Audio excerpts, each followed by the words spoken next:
ಒಂದೊಂದು ಸಲ ಅಂತೂ ರೆಸಿಪಿ ಮರೆತೇ ಹೋಗಿರುತ್ತೆ. ಅದರಲ್ಲಿ ಇದೊಂದು ಎಣ್ಣೆಗಾಯಿ.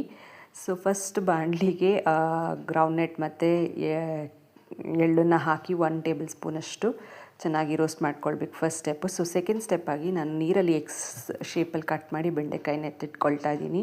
ಸೊ ಇನ್ನೇನು ಒಗ್ಗರಣೆಗೆ ಎಲ್ಲ ಆದಮೇಲೆ ರುಬ್ಕೊಂಡ್ಮೇಲೆ ಬೇಗ ಮಾಡಬೇಕಾಗತ್ತೆ. ಸೊ ಹಾಗೆ ಕಟ್ ಮಾಡಿಟ್ಕೊಂಡ್ರೆ ಈಸಿ ಆಗುತ್ತೆ.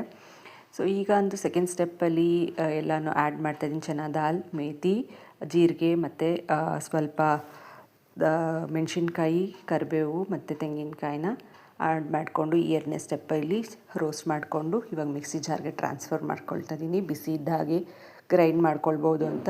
ಹುಣಸೆಹಣ್ಣು ಮತ್ತು ಬೆಲ್ಲ, ಸೊ ಟರ್ಮರಿಕ್ ಪೌಡರ್, ವಾಟರ್ ಹಾಕಿ ಚೆನ್ನಾಗಿ ರುಬ್ಕೊಳ್ಳಿ ನೈಸ್ ಪೇಸ್ಟ್ ಆಗೋ ತನಕ. ಆ್ಯಂಡ್ ಈ ಸೈಡ್ ಒಗ್ಗರಣೆಗೆ ಇಟ್ಕೊಂಡು ಹಾಗೆ ಕರಿಬೇವು ಹಾಕ್ಕೊಳ್ಬೋದು.